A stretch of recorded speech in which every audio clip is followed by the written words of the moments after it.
Good morning, good afternoon, and welcome to VV News. This is the second broadcast of today, and I thought we would cover some breaking news from the UK and around the world on our first ever true broadcast. We did a little one earlier on that you may have seen in relation to just a quick test to see if the system actually worked, and we gave you some of the latest news from the Liverpool and Luton game.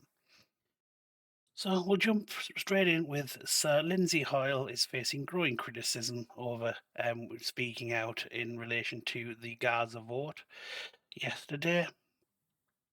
He's been accused of kind of party political broadcasting, taking sides even though he is meant to be impartial. So Sir Lindsay Hoyle broke with convention to allow the vote during a debate sparking fury from SNP and Conservative MPs. He said he allowed the vote on to protect MP's safety, but it saw the Commons descend into kind of just unbeknown farce. Sir Lindsay later apologised, but still faces calls that he should resign. The move meant Labour's MPs could call for a cessation without backing different worldly SNP motion limiting a potential Labour rebellion.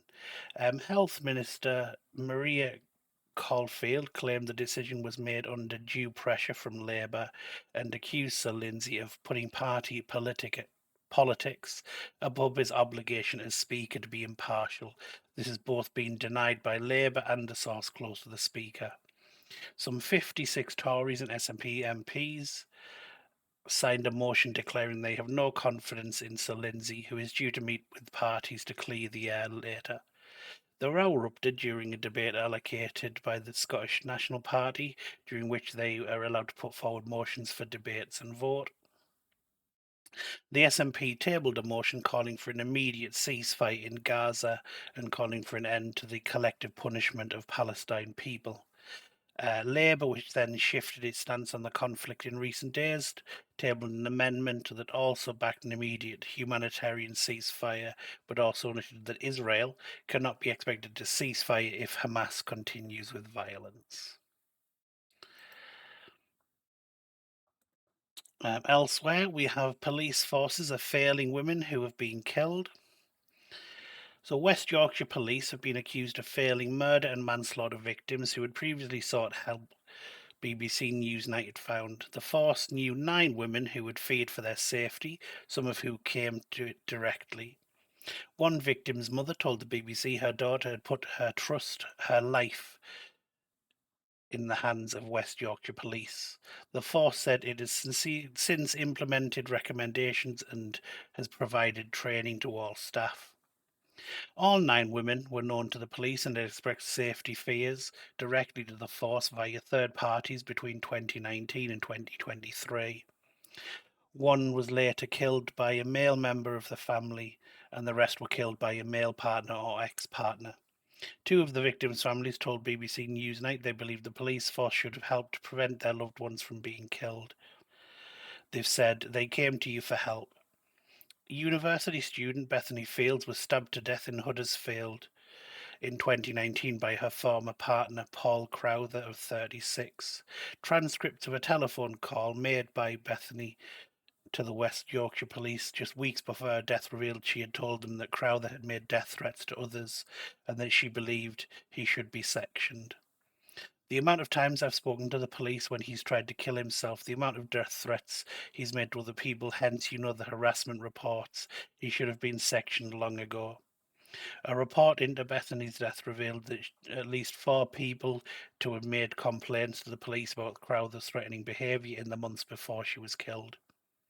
Crowther had since been arrested 9 times under the Mental Health Act over previous 7 years, and he was a named suspect in domestic incidents with 2 previous partners. Bethany's mother, Pauline Jones, said that when the police broke the news of her daughter's death, she knew instantly the killer, who was Crowther.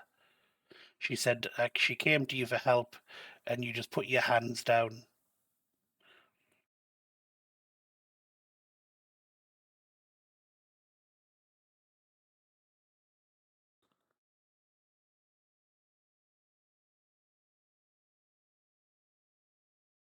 Her grandmother has died from unsurvivable XL bully bites, an inquest has been told. A grandmother attacked by XL bully dogs. You might remember those are the ones who've recently been told they had to be put down or euthanized, and they were put on the dangerous dogs list. A grandmother attacked by XL bully dogs died from bite wounds to her upper right limb, an inquest heard. Esther Martin, 68, was visiting her 11-year-old grandson at a house in Jaywick near Clacton-on-Sea, Essex, when she was injured on February 3rd. An inquest opened in Chelmsford was told police found her with unsurvivable injuries. Ashley Warren, 39, was arrested on suspicion of dangerous dog offences and released on police bail till March. Senior coroner for Essex, Senior Coroner for Essex, Lincoln Brooks, told the hearing that Ms. Martin suffered an extraordinary tragic death. He suspended the inquest at the request of Essex Police for 3 months while the force continued its criminal investigation. Coroner Officer Andy Flack told the hearing police were called to a disturbance at an address Ms. Martin was staying at in Hillman Avenue at 1600 GMT. She was discovered in the property along with 2 large dogs. She was unresponsive and her injuries were unsurvivable. Ms. Flack said that her grandmother from Wood Green in London was pronounced dead at 1647. A post-mortem examination gave provisional cause of death as dog bite to her upper right limb. Following the inquest, Miss Martin's family asked police to hold her memory in their hearts in a statement provided by the BBC. As a family, we would like to thank everyone for their support following the tragic loss of our mother, Esther Martin, they said. As a family, we are finding her loss unbearable. So, what are XL bully dogs and what's the law? So, in XL bullying, X is the largest kind of an American bulldog. Other types include standard, pocket, and classic. The government described them as large dogs with muscular body and blocky heads, suggesting real strength and power of their jaws. In England and Wales, the breed has been added to the list of banned dogs under the Dangerous Dogs Act in 1901. It means breeding, selling, or abandoning them is illegal. And you had to get a certificate of exemption allowing owners to keep XL bullies, but they can no longer be applied for. And American XL bullies must always be kept on lead and muzzled in public. Scotland has also announced a ban which will come into force later in the year.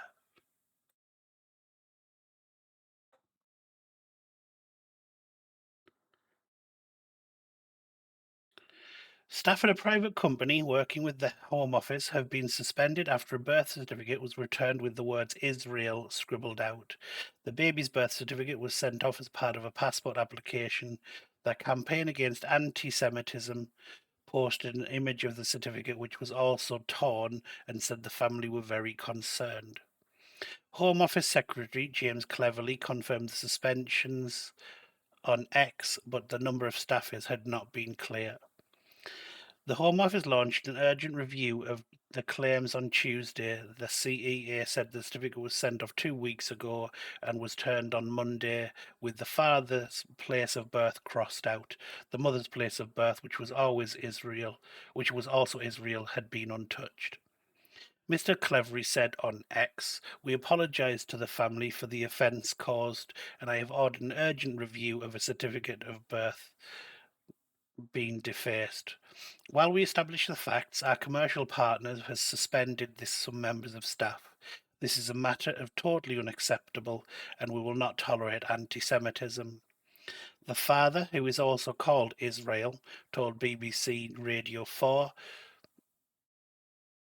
the family had considered leaving the UK and moving to Israel because of the rise in anti-Semitism since the Hamas attacks on October 7th. Israel, who has asked the BBC not to use his last name for safety reasons, said he took precautions. When we're walking in the city, when we take the kids out on outings, we don't wear any Jewish outward signs, no pendants with the Star of David. I put hat over my kids' Kipper were careful not to speak Hebrew, he said. He had not previously hidden his faith, adding, I would still feel a bit unwelcome in this place. He said the family had sent the birth certificate in a hard-backed envelope. It was returned in a regular office brown envelope with the word Israel scribbled over in black pen. My first thought was that it must have been damaged in transit, but the Home Office envelope was in good condition, so we understand someone has done it deliberately. He said his wife had been very scared by the incident, particularly because someone has all our details, and this is someone from a place that should be secure. He added that his trust in the Home Office had been shaken and he didn't know if they would be the best people to take action and to investigate. The CEA said the completely unacceptable incident had left child's parents very concerned. A spokesman for the charity added, when sending off a passport application to the Home Office, the last thing one should ever expect is to have their child's birth certificate returned torn, with parents' birthplace touched or blacked out, just because it's a Jewish state. We assist the parents who are understandably very concerned about the incident.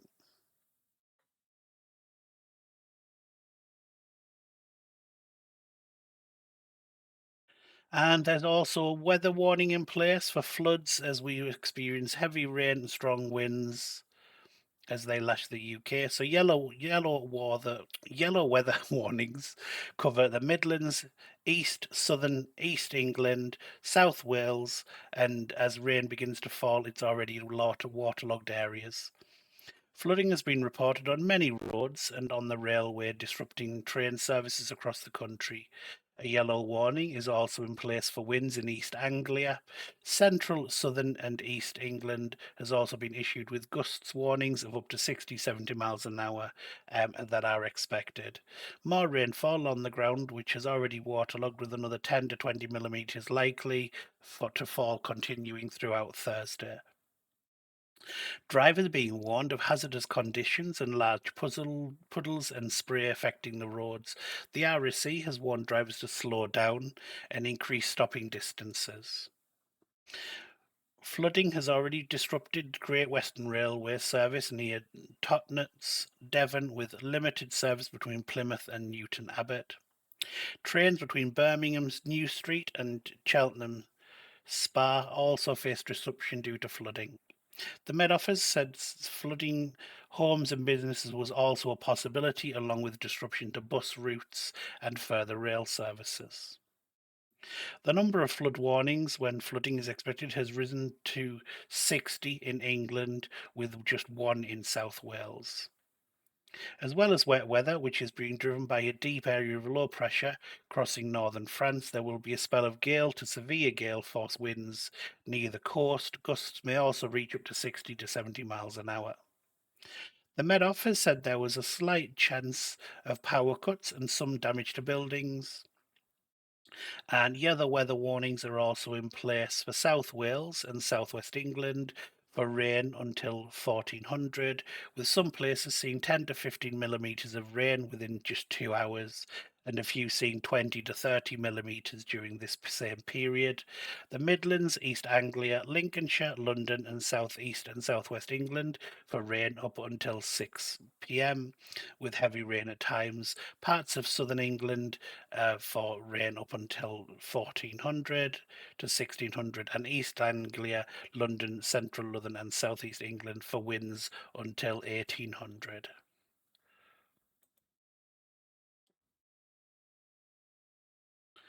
And Scotland's NHS has failed to meet growing demands, warns Watchdog.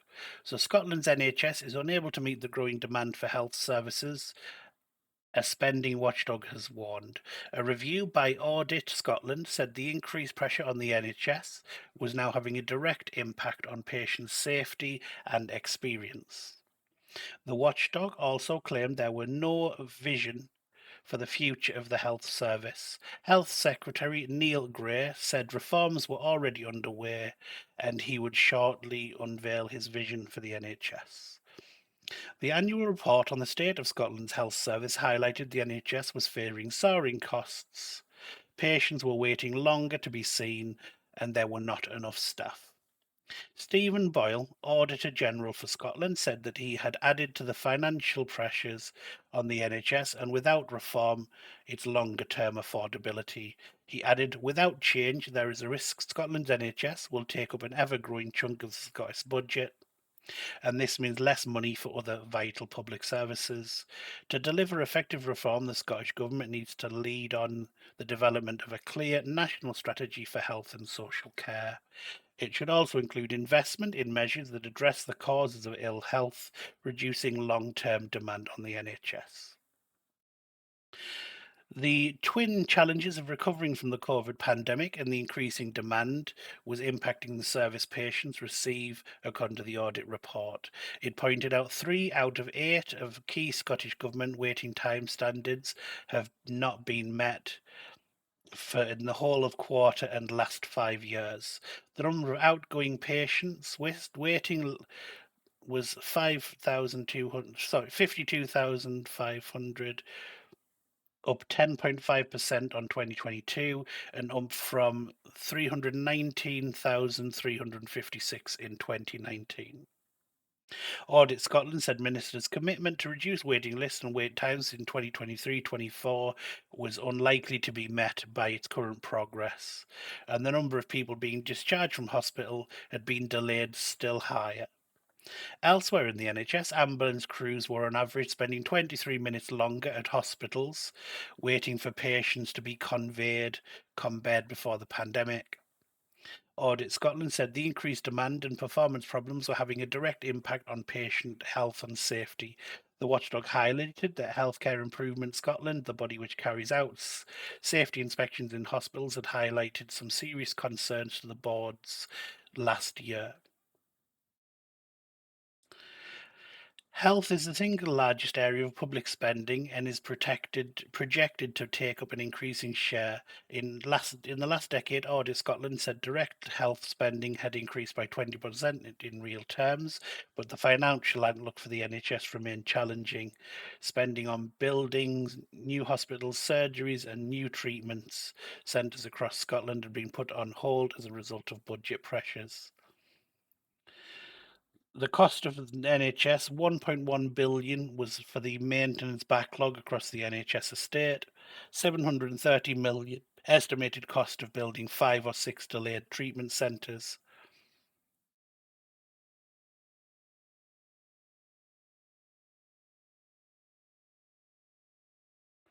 And in England, they have introduced for bereaved parents who lose a baby before 24 weeks of pregnancy can now receive a certificate in recognition of their loss. Ministers said they had listened to bereaved parents who had gone through the painful experience of miscarriage. Campaigners said they were thrilled that millions of families will now finally get the formal acknowledgement of their baby's existence. All parents who have experienced baby loss since September 2018 can now apply. They can go to the gov.uk website. Applicants must be at least 16 years of age, have been living in England at the time of the loss, and been one of the baby's parents or surrogates. In Wales, there are plans to deliver a similar scheme. A memorial book where people can record their pre-24-week losses is already set up and running in Scotland. Babies who were born dead after 24 completed weeks of pregnancy are called stillbirth, and their deaths are officially registered, but this does not happen for babies who die before that stage. Pregnancy loss or miscarriage before 24 weeks is most common complications of pregnancy experienced by an estimated 1 in 5 women in the UK. One lady said, "This piece of paper proves that our baby did exist." Kate Poulton, 41, from Warwickshire, lost 2 babies in early pregnancy. She has now had 2 children, but she still says the official certificates, which are not legal documents, will be an incredible thing. It takes a long time to process and recover from losing a baby, she said.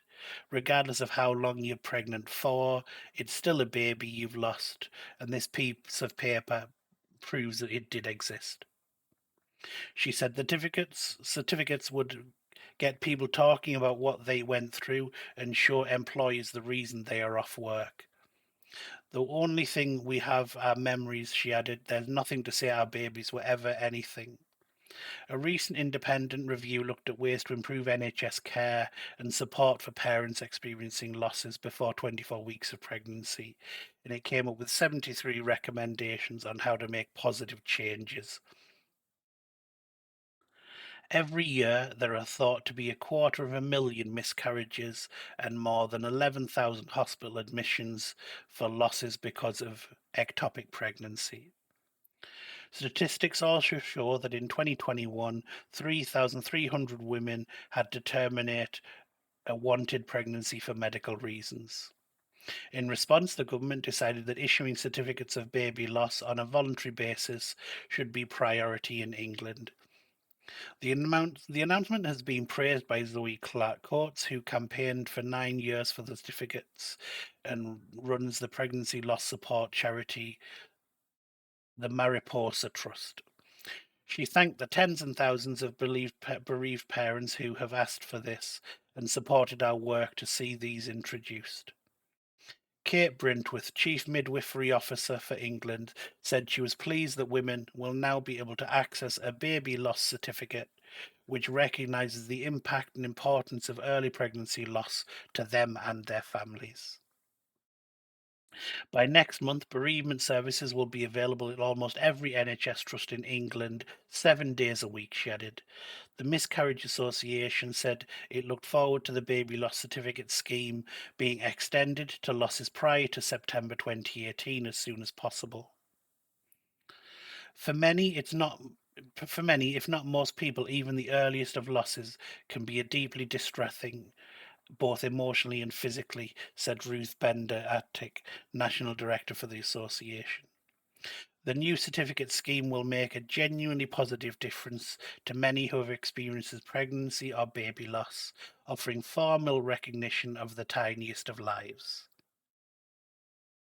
Maria Caulfield, Minister for Women's Health, said the introduction of baby loss certificates was part of a wider long-term plan for women's health in our country, the Women's Health Strategy.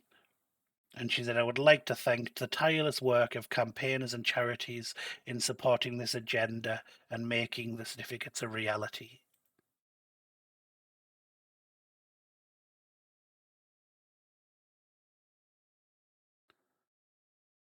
So the UK medical regulator said it is truly sorry for its past homophobia and taking disciplinary action that ended some gay doctors' careers. The General Medical Council admits it added harm to some male medics faced when they were convicted of having sex with men. Records show 8 were struck off the register, so they could no longer work. The last erasure was in 1966, a year before the decriminalisation of sex between men in England and Wales. The archives revealed that GMC considered cases against at least 40 practitioners for engaging or attempting to engage in consensual sexual activity and intimacy with other men. Professor Dame Carrie McEwen, who chairs the regulator, said homophobic laws and attitudes which remained in the 1980s and beyond had caused professional and long-term harm. We apologise. We compound the harm when it took also additional regulatory action against those who were on medical register, she said. In some cases, that meant the ending of a practitioner's career. For this, we are truly sorry. We cannot be sure of the true number of doctors we took historic action against based on convictions that would now be considered unjust. But the impact on every one of them and on those close to them will be considerable. Laws and attitudes have changed in the years since, and so has the GMC. These are historic cases, but it is right that we apologise for them. In the 1960s, homosexuality was partially decriminalised, but related criminal offences were still illegal, including gross indecency. These offences targeted gay and bisexual men, and meant men were still being charged with related offences up until the 1990s. The GMC said that at the time, by law, it had to investigate these offences, but now recognises in doing so may be wrong. Dr. Duncan McGregor from GLAD, the Association of LGBTQ plus doctors and dentists, said the profound impact of these actions on their lives cannot be overstated. This apology is an important step in righting previous wrongs of the past, and while the hurt and damages that had been caused to those doctors cannot be undone, it is important to acknowledge past injustices. But while doctors were no longer struck off for their uh, sexuality, prejudice against lesbian, gay, bisexual, and transgendered healthcare staff still persist. We hope this gesture brings some measure of solace to those affected, doctors and their loved ones. In particular, important to recognise that this initiative came from within the GMC. As we extend our gratitude to members of the GMC's LGBTQ plus staff network for their dedication in helping to bring about this apology. Ginny Borbrook, who chairs the Pride in Surgery Forum, PRISM, and the Royal College of Surgeons of England, said, "We strongly recommend the GMC's we strongly welcome the GMC's apologies today.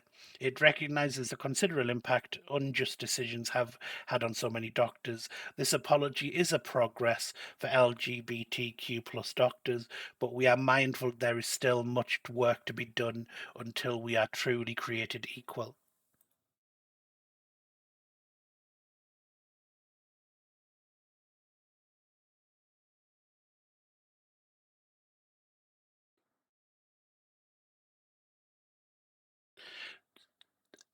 Journalist and author Byron E. Gordon is an open book when it comes to talking about mental health, having lived with OCD, alcoholism, binge eating disorder, and drug addiction. But being a woman and navigating health inequity is one challenge she hasn't yet been able to overcome.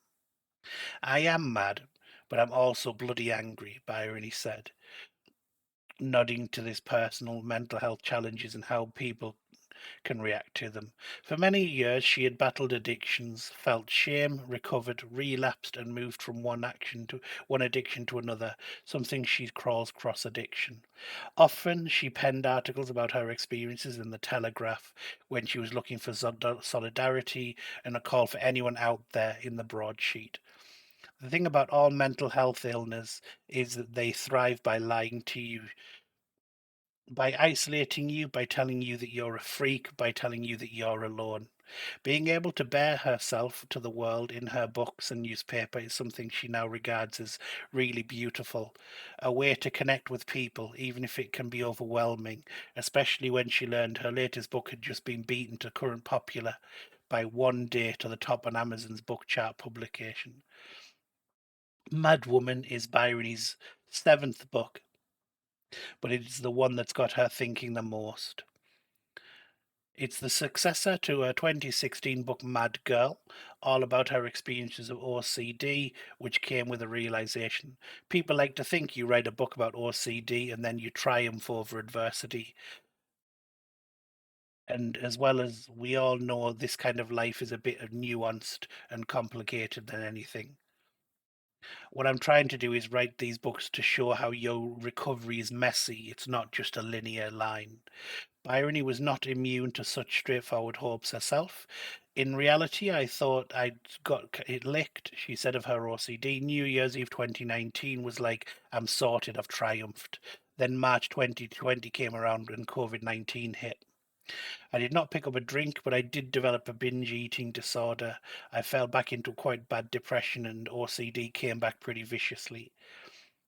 But it got Bryony thinking, could extreme mental health responses actually be the brain responding proportionately to the situation we find ourselves in?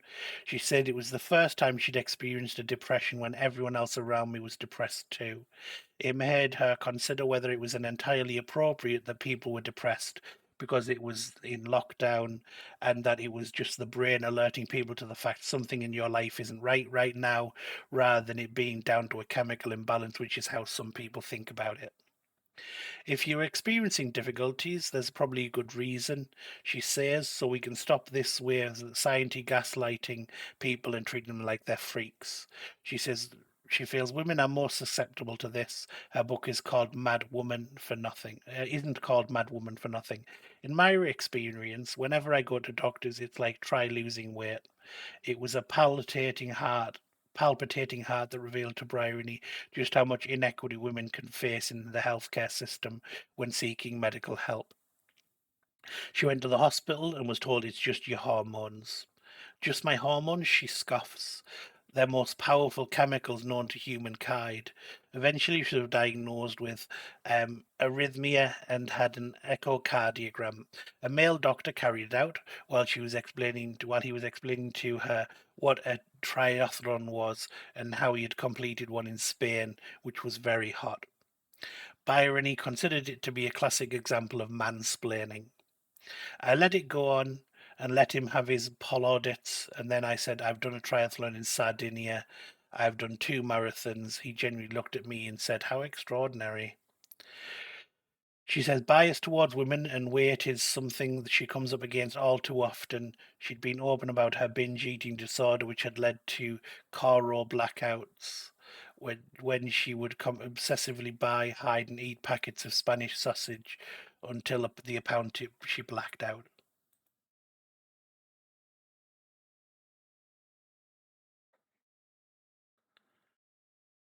The Public Prosecution Service, PPS, will not prosecute 7 people, including SDLP leader Colum Eastwood, in relation to unofficial procession involving some Bloody Sunday families. In August last year, the Foyle MP accompanied relatives of some of the victims to a court hearing in Londonderry involving an ex-soldier accused of crimes including murder on Bloody Sunday. In January, police submitted a file to the PPS reporting 7 people. The PPS has now said prosecutions are not in the public interest. However, it said the 7 individuals had participated in public procession that had not been subject to the legal notification requirement. In Northern Ireland, you must give 28 days' notice if you want to hold a parade or procession. A PPS spokeswoman said the purpose of having legislation of parades and processions in Northern Ireland is to control public disorder and damage, minimise disruption to life of the community, enhance community relations. She added, in this particular case, it was clear the procession investigated did not raise any of these risks, and therefore the public interest would be not served by pursuing proceedings. The people of Derry have been standing with Bloody Sunday families for over 50 years, and nothing will ever change that. This entire process has added more hurt to the families who have endured decades of pain. The complaint was completely vexatious, and those responsible should be ashamed.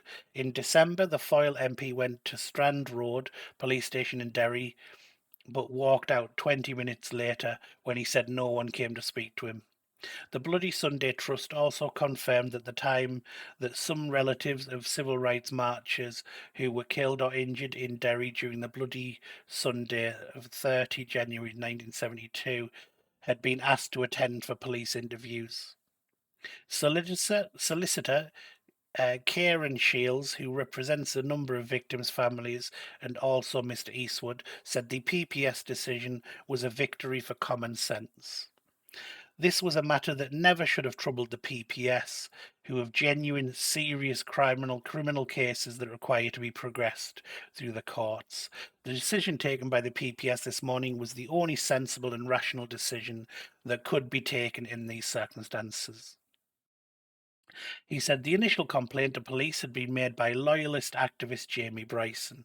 Mr. Shields said the PSNI at the highest level had some extremely serious questions to answer. He added, we now intend to immediately lodge a detailed complaint on behalf of the families and wounded to the Office of Police Ombudsman for Northern Ireland. In a statement, the PSNI said prior to submitting the file to the PPS, it investigated the allegations and conducted in line with our statutory obligations. We acknowledge their decision and have nothing further to add at this time.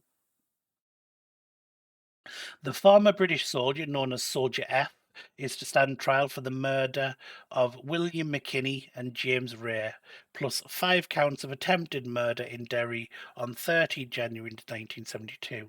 13 people were shot dead and at least 11 or 15 others injured when members of the Armed Parachute Regiment opened fire on civil rights demonstrators in the Bogside area of Derry. William McKinney's brother, Mickey, welcomed the decision. It was the only decision they could have come to.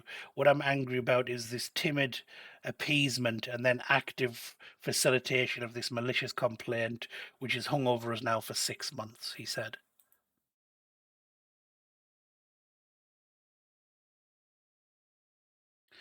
Farmers who back overhaul subsidies to help the environment say they feel intimidated to speak out because they fear a backlash from colleagues. Plans for a greener funding scheme branded unworkable by farmers' unions have sparked protest across Wales. Carmarthenshire farmer Heilwen Morgan said he had been accused of working for the Welsh Government, but the Nature Friendly Farming Network said sticking to business as usual would not help the industry succeed. The Welsh Government has urged people to respond to the consultation on sustainable farming, which is set to be introduced from next year. The scheme replaces the EU era subsidies, which paid farmers mainly based on how much land they gave up. In future, farms will have to commit to a checklist designed to reward sustainable farming practices, including, most controversially, having trees on 10% of their land. Mr. Morgan, a sheep and cattle farmer from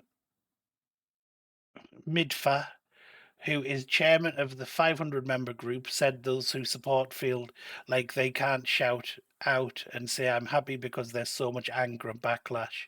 He added, we have to be careful we don't upset the public. We want their support. We want the public's taxes to fund our farms. Nobody really likes change, but you have to adapt to the way to get public money.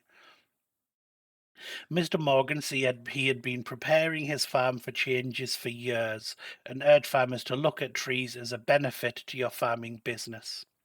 He feels his woodland is priceless asset and provides a shelter for his livestock, a source of timber, and a wildlife habitat. Many of the scheme's requirements were about deterring non-farming landowners from claiming a payment, he suggested, so funding went to actual farmers.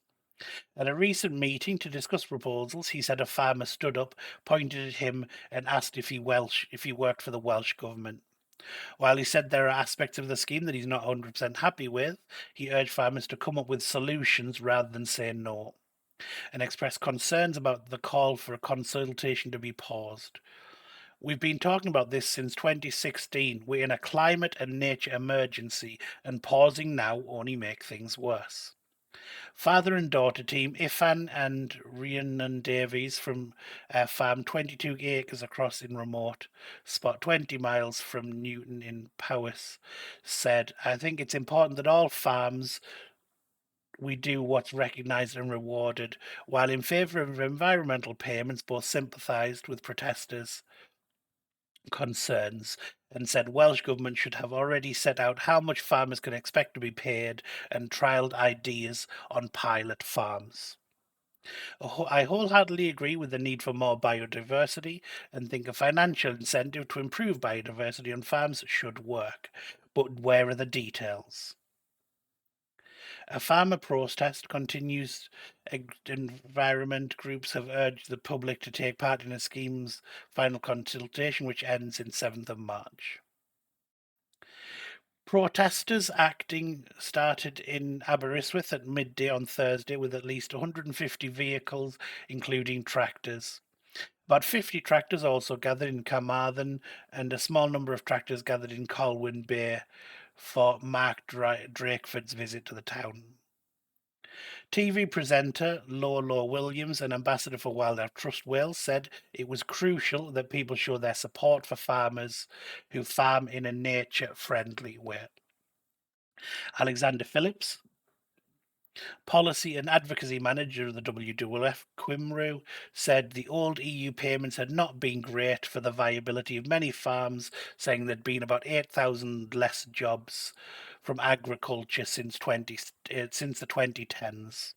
He said the Welsh Government had a responsibility to act to tackle climate change, and while not perfect, what had been proposed fundamentally does represent an improvement on what we've had before. The Welsh Government said it had met regularly with farmers from the Nature Friendly Farming Network throughout the discussion period on the sustainability of farming.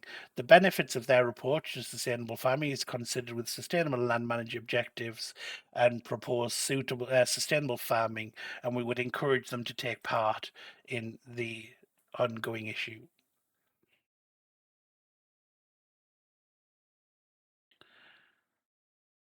The number of hospital waiting lists for Wales have fallen for a second successive month.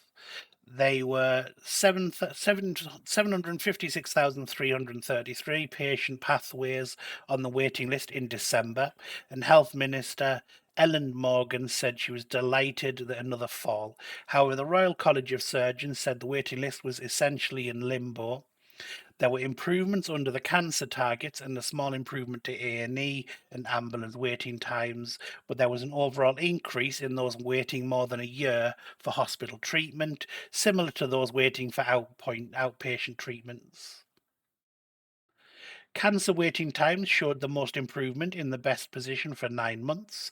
A total of 58% of people who were suspected of having cancer saw their treatment start within 62 days, although this is still below the target figure of 75%. The Welsh Government also pointed to a number of people and told having cancer being the highest figure on record since December. Charity Cancer Research said it was unacceptable that thousands of cancer patients across Wales face huge anxiety as they wait too long to be diagnosed and treated.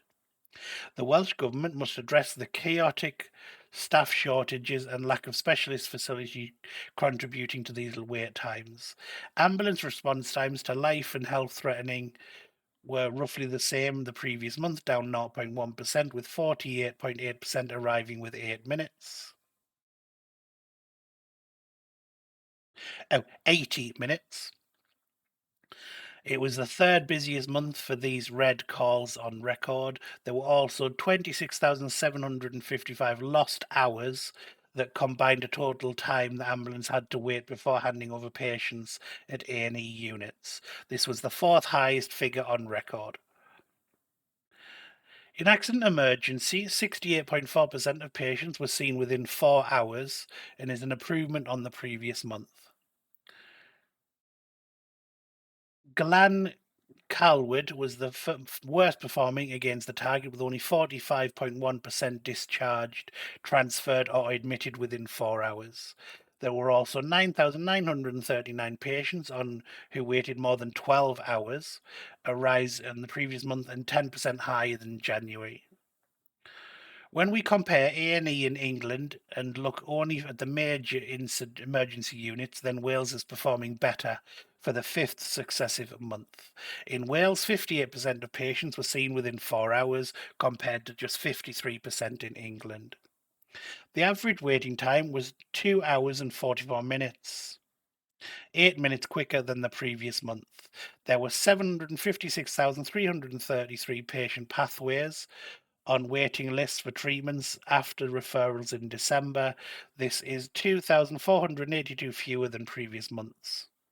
But when we look at those waiting the longest, there was an increase of 3,784 in those waiting more than a year to 140,322. There were also 24,244 in Wales waiting more than 2 years, a small monthly drop, and only 282 waiting that long as a whole in England.